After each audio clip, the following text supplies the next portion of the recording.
여러분, 세계 4위 산유국이란 이 전쟁이 아닌 물이 없어서 무너지고 있다는 사실 알고 계셨나요?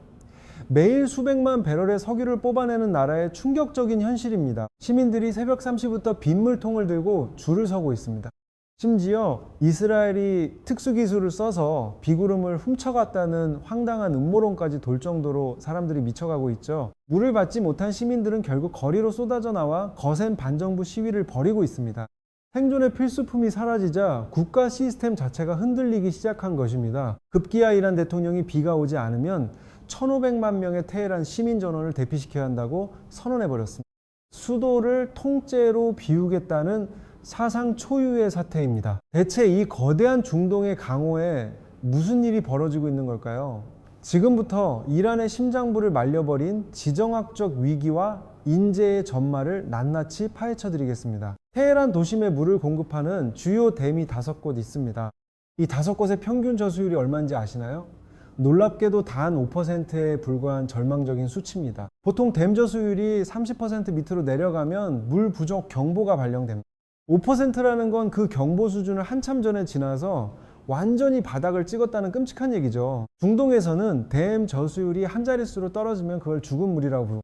바닥에 가라앉은 흙탕물에 온갖 찌꺼기가 뒤섞여 사람이 마실 수 없는 상태가 된 겁니다. 식수는 고사하고 설거지나 빨래 같은 기본적인 생활 용수로도 못 씁니다. 댐의 액체가 고여있기는 하지만 그게 더 이상 물로서의 가치가 완전히 사라진 상태인 거죠. 그 중에서도 가장 심각한 곳이 바로 라르뎀입니다.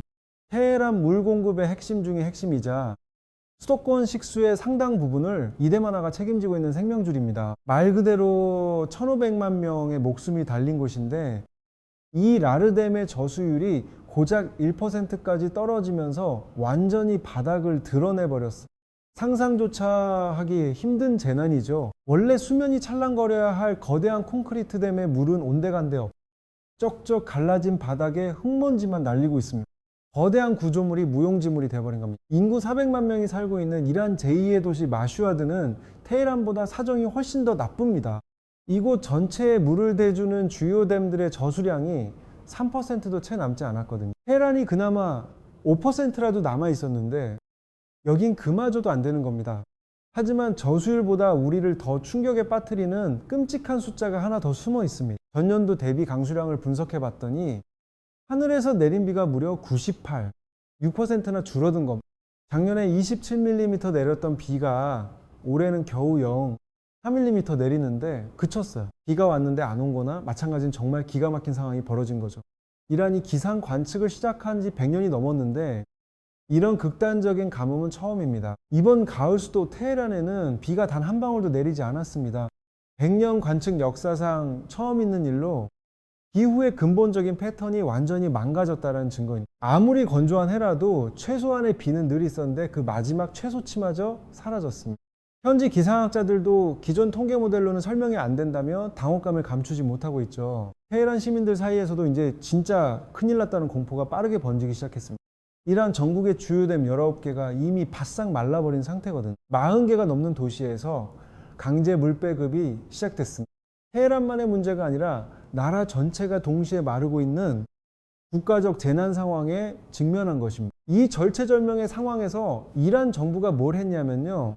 국민들한테 한마디 예고도 없이 밤 12시부터 아침까지 수압을 슬쩍 낮춰버리는 꼼수를 열흘 넘게 썼습니다. 조용한 단수라는 이름까지 붙였는데 공식적으로는 단수한 적 없다고 오리발을 내밀면서 밤마다 몰래 물을 끊는 기만적인 행태를 보인 것입니다. 시민들은 왜 밤만 되면 물이 안 나오는지 영문도 모른 채 열흘을 버텼습니다. 정부가 몰래 물을 끊고 있다는 사실이 나중에 알려지자 민심이 폭발하기 시작했죠. 결국 대통령이 직접 나와서 시민들이 물을 아무리 아껴 써도 하늘에서 비가 안 내리면 정부가 해줄 수 있는 게 없다고 무능을 인정해버렸습니다. 거기서 한 발 더 나아가 비가 계속 안 오면 1,000만 테헤란 시민 전원을 다른 곳으로 대피시켜야 할 수도 있다고 공개 선언까지 해버렸습니다.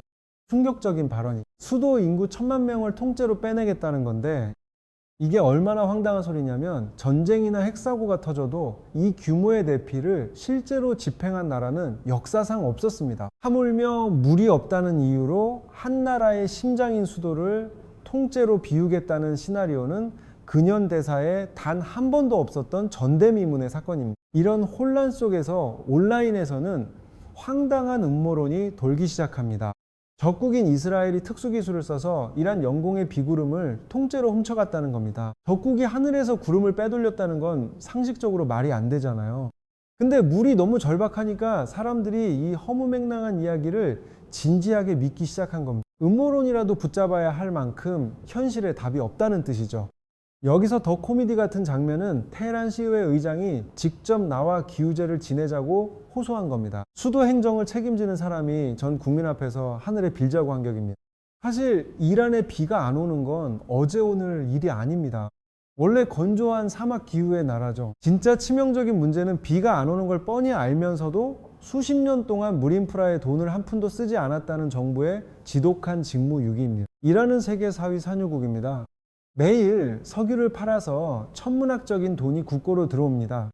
그 막대한 오일머니면은 낡은 수도관 정도는 수백 번 바꿀 수 있었습니다. 근데 지금 테헤란 시내 땅 속에 깔려있는 수도관 중에는 100년이 넘은 것들이 아직도 그대로 밝혀 있습니다. 중간에 터지고 물이 새는 건 일상다반사죠. 정수시설 관리도 엉망진창이고, 그렇다면 석유 팔아서 번 그 막대한 돈은 대체 어디로 증발한 걸까요? 그 돈의 행방을 추적하면 기가 막힌 사실이 드러납니다. 레바논의 헤즈볼라, 가자 지구의 하마스, 예멘의 후치 반군, 이란 정부는 자국민의 식수 인프라 대신 국경 너머 무장단체들을 먹여 살리는데 돈을 쏟아부었습니다. 정확한 금액은 공개되지 않았지만 수십 년에 걸쳐 수백억 달러 규모가 이 무장단체들에게 흘러 들어간 것으로 추산됩니다. 우리 돈으로 환산하면 수십조 원입니다. 이 돈이면이란 전역의 수도관을 몇 번이고 최고급으로 새로 깔 수 있는 규모입니다. 그걸 남의 나라 무장단체한테 퍼주면서 정작 자기 국민의 생존은 방치한 거죠. 여기에 핵무기 개발 비용까지 더해집니다. 핵 프로그램이라는 게 돈이 한두 푼 드는 사업이 아닙니다. 우라늄 농축시설 짓고 원심 분리기 수천 대를 돌려야 하죠. 국제사회의 눈을 피해가며 비밀 연구소를 운영하는데 또 천문학적인 예산이 블랙홀처럼 빨려 들어갔습니다. 그 사이 국민들의 수도꼭지는 조용히 말라가고 있었던 겁니다. 잘못된 정책으로 안에서부터 물이 마르고 있었는데 최근 벌어진 군사 충돌이 이 불타는 위기에 기름을 확 끼얹었습니다. 외부의 타격이 시작된 겁니다. 2016년 3월 초 미군이 페르시아만에 있는 캐슘 섬을 때립니다. 근데 군사기지를 때린 게 아니에요. 이 섬에 있던 담수화 시설을 정밀 타격해버린 겁니다. 담수화 시설이라는 건 바닷물에서 소금기를 빼서 마실 수 있는 깨끗한 물로 바꿔주는 장치입니다.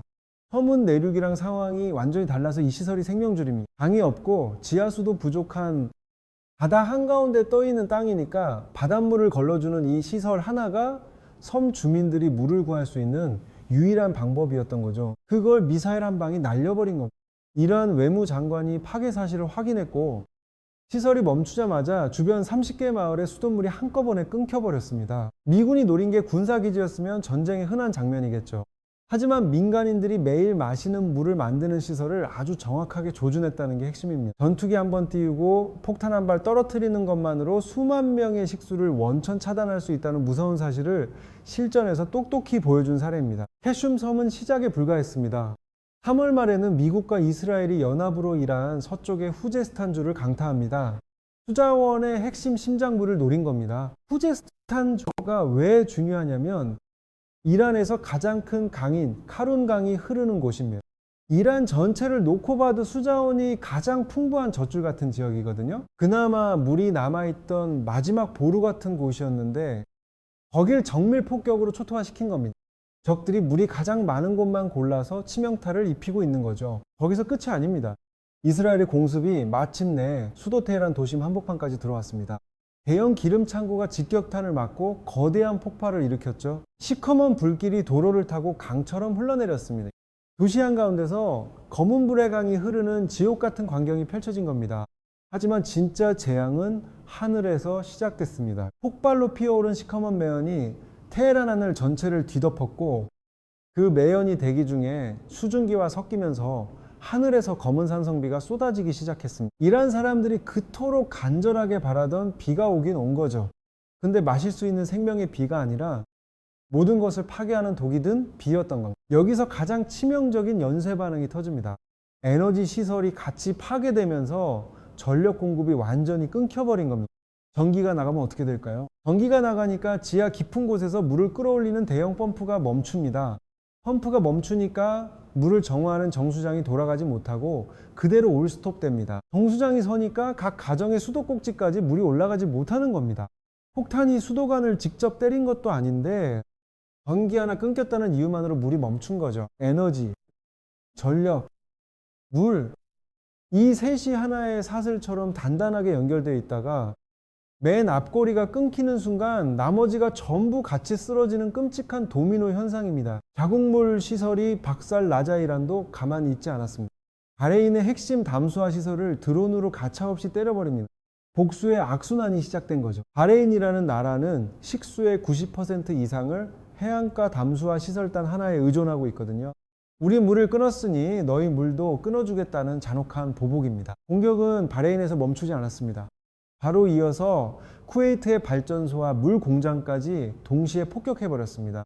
중동 전역이 물 전쟁터로 변한 겁니다. 단 한 번의 공격으로 핵심 전력선 6개가 동시에 타버렸습니다.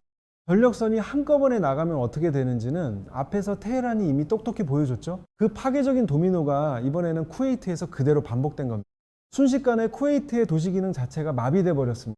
이란이 당한 걸 고스란히 돌려준 거죠. 이렇게 각국이 서로의 물시설을 겨냥해서 보복에 보복을 주고받자 유엔 세계 식량 계획의 사태의 심각성을 깨닫고 긴급 경고를 쏟아내기 시작합니다. 유엔 경고의 핵심은 이겁니다. 지금 이 미친 물전쟁이 안 멈추면 수자원 국가에서 끝나는 게 아니라 엄청난 기아 사태로 번질 거라는 겁니다. 중동 전역에서 무려사 500만 명이 넘는 사람들이 심각한 굶주림에 빠질 거라고 경고했습니다.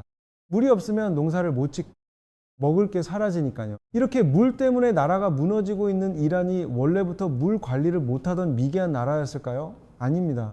역사적 진실은 완전히 반대입니다. 이란의 조상들은 무려 3000년 전에 카나트라는 경이로운 지하수로 시스템을 발명했거든요.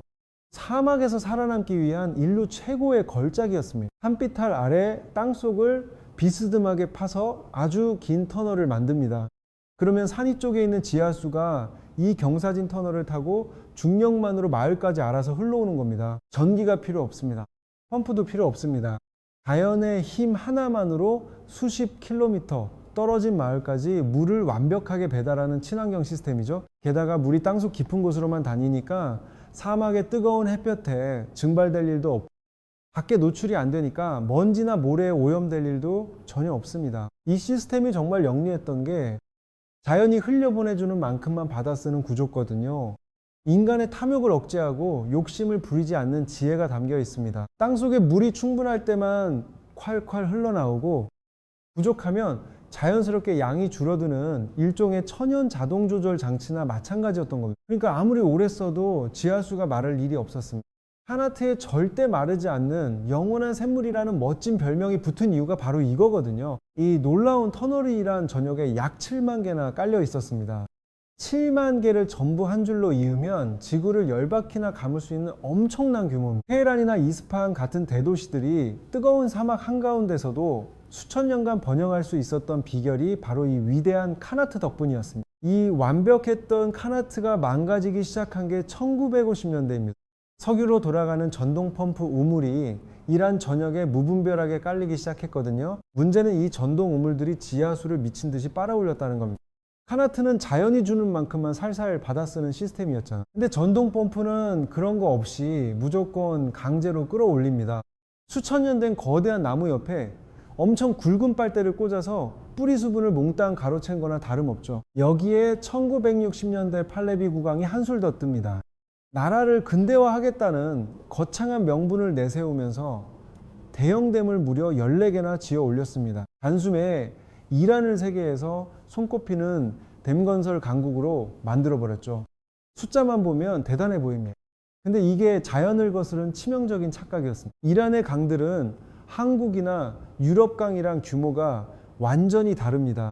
대부분 폭이 좁고 수량도 적은 사막 기후에 겨우 적응한 연약한 강들이거든요. 거기에 거대한 콘크리트 댐을 억지로 끼워 넣은 겁니다. 비유하자면 아주 좁은 욕조에 초대형 정수기를 억지로 들이민 것과 비슷한 우스꽝스러운 꼴이죠. 강물을 무리하게 댐에 가둬 놓으니까 넓어진 수면이 사막의 뜨거운 햇볕에 고스란히 노출됐습니다. 그 결과 증발량이 어마어마하게 늘어나 버렸죠. 물을 모아두겠다고 막대한 돈을 들여댐을 지었는데 오히려 하늘로 날려먹는 물만 많아진 셈입니다. 자연의 이치를 무시한 대가였죠. 전동펌프랑 대형댐은 그래도 근대화라는 나름의 목적이라도 있었습니다.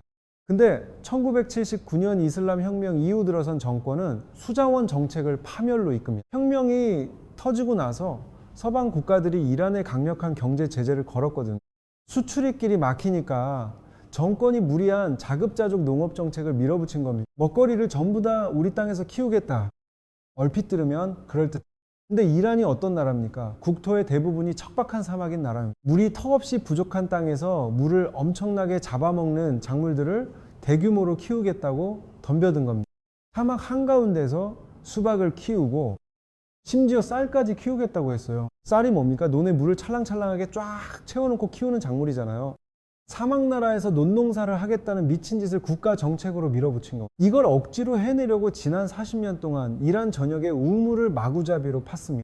한밤중에 몰래 판 불법 우물까지 합치면 그 수가 100만 개가 넘습니다. 100만 개의 빨대가 이란 땅속에 꽂혀서 40년 동안 쉬지 않고 지하수를 빨아올린 겁니다.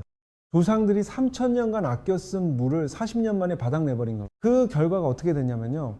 이란 국가 경제에서 농업이 차지하는 비중은 고작 10% 남짓인데 이 농업이 나라 전체 물의 92%를 먹어 치워버렸습니다. 농업이 물의 92%를 독차지하는 이 비정상적인 구조가 수십 년째 안 바뀌는 데는 어두운 이유가 있습니다.